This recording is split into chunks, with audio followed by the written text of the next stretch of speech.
Olá! Estamos aqui hoje para falar mais um pouquinho sobre como ter o meu bebê dormindo melhor. Ontem nós falamos de todas as sinapses neurológicas, nós falamos de como eles compreendem as coisas, como eles reprogramam, né, o seu cérebro para poder aprender a dormir.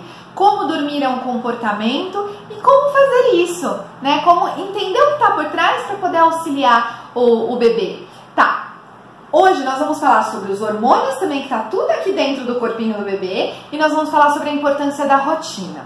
O que são os hormônios que estão relacionados com o sono? O primeiro hormônio que eu gosto de falar é o hormônio do GH, é o hormônio do crescimento. Ele é produzido 90% durante a infância e quando está em sono profundo. Então nós precisamos garantir que o bebê entre no seu sono profundo. Outro hormônio que está relacionado a isso é o hormônio da melatonina, a famosa melatonina. O que a melatonina faz? A melatonina, ela vai auxiliar na regulação do sono.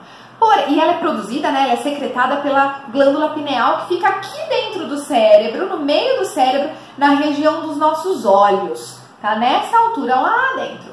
Só que essa glândula, ela é desestruturada a partir do momento que a gente nasce. E ela vai se formando, ela chega no ápice da sua forma, na sua melhor forma, aos 30 anos de idade. Então, um bebê, ele tem o seu padrão de sono um pouquinho diferente do adulto, porque o seu hormônio não é secretado de forma homogênea. Então, a gente tem o GH e a gente tem a melatonina. O que isso mostra pra gente? Isso está relacionado com o nosso ciclo de sono. O que é um ciclo de sono? Imagina que esse aqui é o ciclo de sono do bebê. Espero que vocês estejam vendo. Isso aqui é o ciclo de sono do bebê. Se eu corto isso aqui no meio, eu posso considerar que o bebê aqui ele é o sono leve, tá?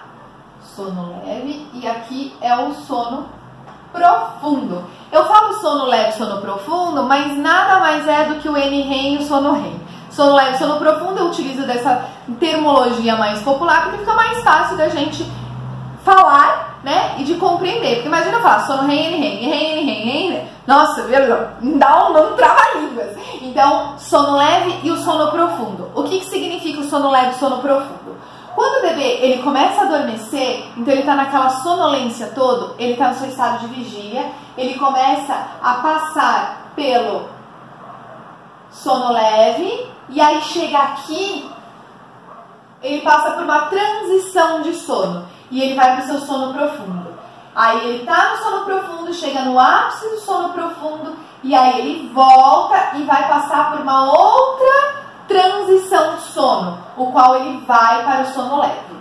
Nós podemos dizer que os bebês ficam 50% do tempo em sono leve e 50% do tempo em sono profundo, o que um adulto é diferente. Um adulto fica 25% do tempo em sono leve e 75% em sono profundo.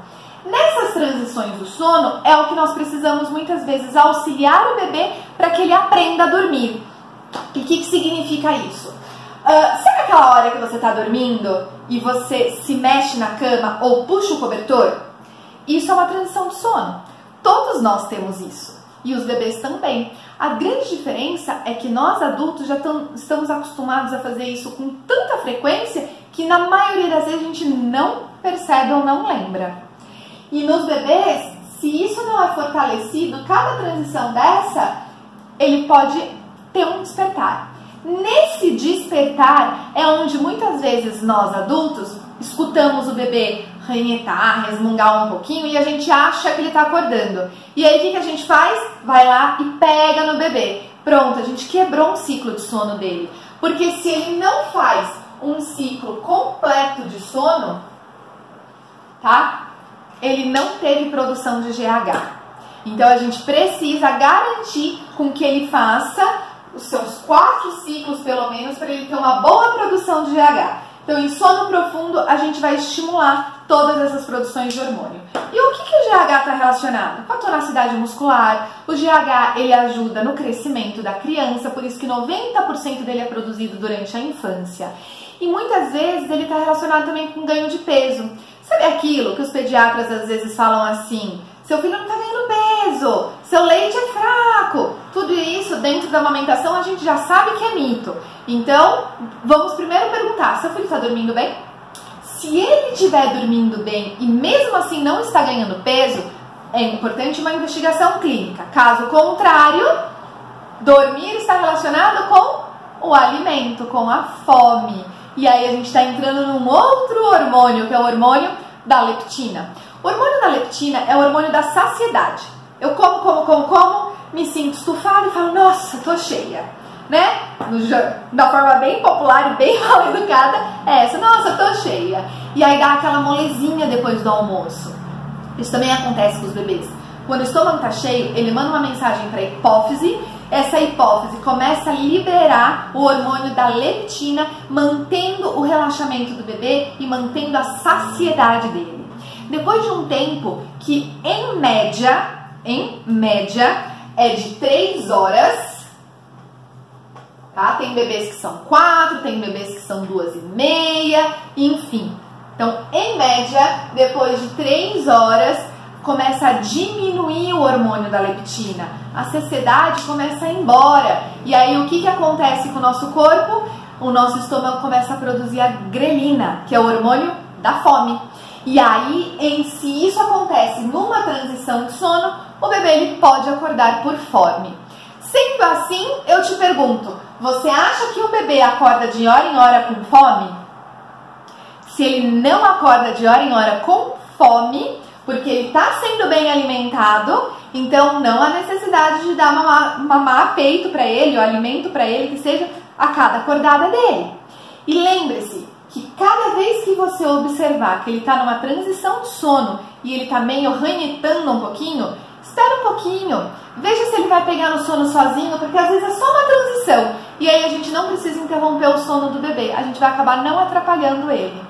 Tá? Então, são os 4 hormônios relacionados ao sono, os principais. Existem outros, cortisol, insulina, T3, T4, tem vários outros hormônios que relacionam o sono. Só que esses, na base de comportamento que nós, consultoras do sono, podemos te ajudar, são os principais. Então, GH, melatonina, leptina e grelina. Combinado? Bom, entendemos toda a parte neurológica da criança, entendemos toda a parte hormonal. Agora vamos falar dos hábitos? Vamos falar da santa rotina, do grande desafio que muita gente tem de seguir uma rotina, de elaborar uma rotina, em compreender, meu Deus do céu, como que eu faço a melhor rotina para minha família? Tem muitas mães que elas acabam me chamando e falam o seguinte, Larissa, é impossível colocar rotina, viu? Eu quero que meu filho durma, mas é impossível colocar rotina, porque meu horário é assim, meu filho é assim, meu outro filho é assado, meu marido, minha avó, minha sogra, minha mãe, vem todo mundo. E o bebê ele precisa se acostumar com isso. Então a nossa rotina é muito louca. Pois é, eu atendo muitos médicos. Hoje a maior gama dos meus clientes são médicos. E imagina a rotina deles, fazendo plantão, mães inclusive fazendo de 12 em 12 horas, 24 horas, que seja, né? As mães médicas, elas conseguem às vezes um plantão de 12 horas. Então, como que faz nesses casos? Quando a gente começa a corrigir a rotina do bebê e a gente se adapta na rotina dele, a gente ganha tempo para nós. Por quê? Se eu respeito a produção de melatonina, que ela tem um pico de produção por volta das 7 e 8 horas da noite, e a gente aproveita isso para o bebê dormir, a gente vai ganhar muito mais tempo para nós. O bebê ele consegue prolongar mais o tempo de sono, porque é o momento que a gente aproveita do relaxamento dele. Quando a gente não aproveita esse horário, o que acontece depois das 9, 10 horas da noite? O bebê tá pegando fogo, né? Tá agitado, pulando em tudo, assistindo televisão, cantando, correndo. Por quê? Porque começou a inverter a produção com a adrenalina. E aí ele vai dormir com a adrenalina alta. E que é mais um hormônio, né? É o 5º hormônio, mas isso é apenas para conhecimento.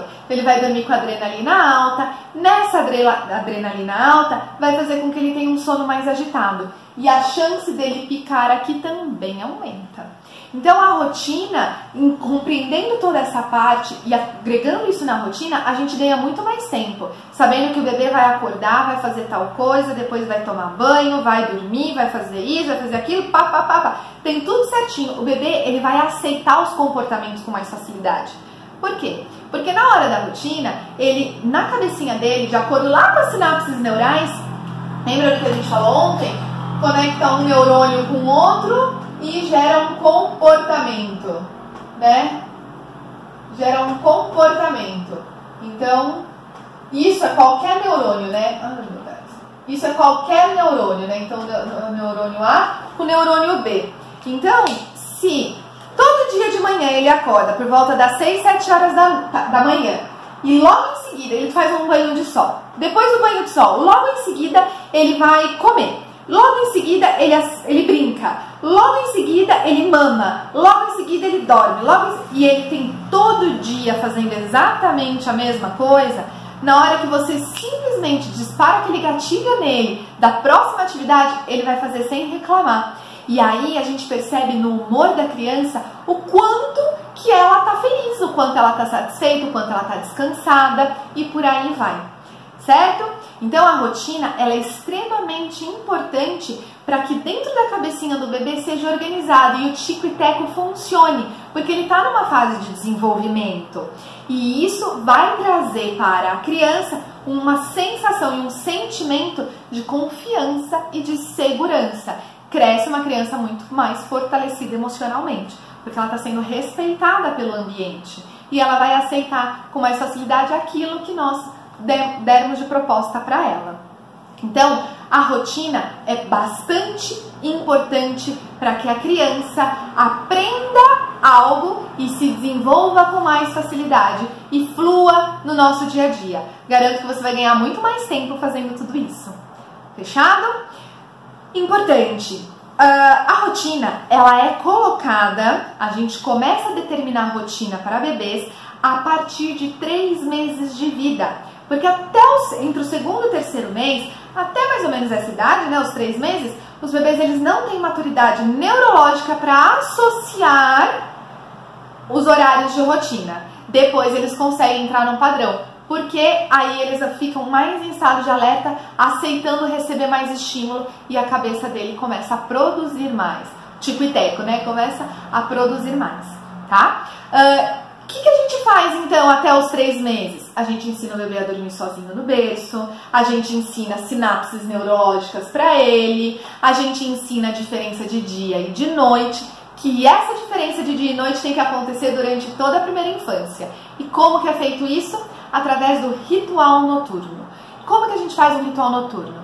1 hora antes do bebê dormir, nós vamos começar um ritual. Se nós queremos que o bebê vai dormir às 7 para aproveitar o pico de produção de melatonina, nós vamos começar às 6 horas o ritual. E tem que ser sempre na mesma sequência.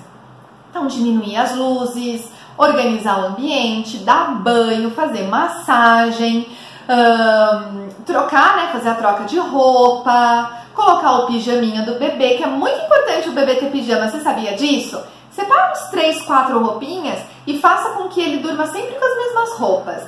Porém, a mesma roupinha, se não sujou de cocô ou de xixi, você pode usar ela por uns 3, 4 dias, porque através do canal olfativo, ele sente o cheirinho de sono na roupa, e isso vai trazer internamente para ele a sensação de sono, ok? Então, coloca o pijaminha para ele. Então, todo dia a mesma atividade. Quando você começa a fazer uma coisa, outra em mama, e aí vai dormir, pronto, o bebê também vai aceitar com mais facilidade. Se você tem um desafio de elaborar um ritual noturno para você, fica tranquila. Manda no WhatsApp para mim, Lari, quero meu e-book do ritual noturno. E aí eu te encaminho pelo WhatsApp mesmo este e-book. Combinado? E aí lá neste e-book tem várias opções do que você pode fazer, de acordo inclusive com as idades. E aí qualquer dúvida que você tiver, você me chama. Fechou? Amanhã nós vamos falar sobre soneca e nós vamos trazer mais algumas outras informações. E eu já te adianto, teremos uma aula bônus para você que está acompanhando a gente em todos os vídeos. Tá bom? Um beijo grande para vocês e até mais!